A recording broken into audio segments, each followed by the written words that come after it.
Alors qu'Omid Scobie dévoilera « Endgame », le second volet de ses écrits sur les Sussex et le reste de la famille royale, le 28 novembre prochain, des extraits parus dans la presse commencent à faire parler d'eux. Le sujet du jour: pourquoi Meghan Markle ne s'est-elle pas rendue au couronnement de Charles III? Nouvel acte dans la bataille qui oppose les Sussex aux Windsor. Et pourtant, cette fois-ci, le duc et la duchesse n'y sont pour rien.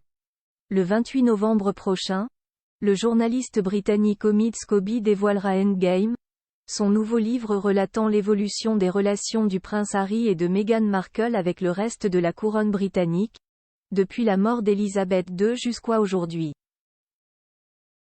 En 2020, il avait fait paraître un premier livre intitulé Finding Freedom, revenant sur les événements qui avaient précédé le Brexit. Et l'année 2022 à 2023 n'a pas été de tout repos pour la couronne. Avec les funérailles d'Élisabeth II et le couronnement de Charles III, les Britanniques ont assisté à deux événements majeurs, qui ont donné le ton du futur de l'institution au Royaume-Uni.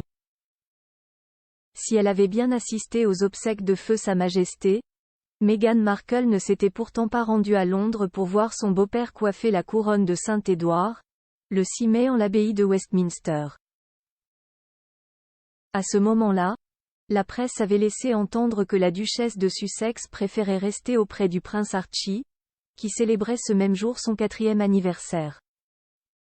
Et Omid Scobie le confirme, cet événement était très important pour Meghan Markle, et a impacté sa décision.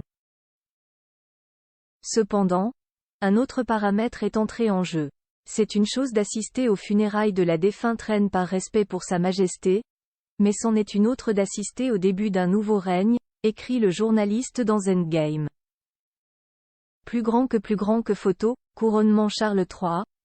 La famille royale salue la foule depuis le balcon de Buckingham Palace.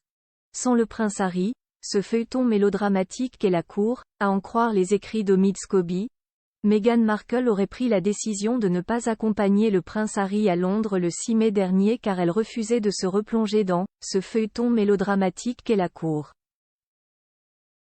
Ouch! Mais après tout, c'est justement pour s'éloigner de l'institution que le duc et la duchesse de Sussex ont décidé de quitter les rangs de la famille royale et de s'installer aux États-Unis. À la fameuse question « in or out ?», la duchesse de Sussex avait tranché sans hésitation. Son époux, lui, semble plus dubitatif et cherche toujours à trouver un in-between, que la couronne semble pourtant récalcitrante à lui accorder. Article écrit en collaboration avec 6 Media Backgrid UK.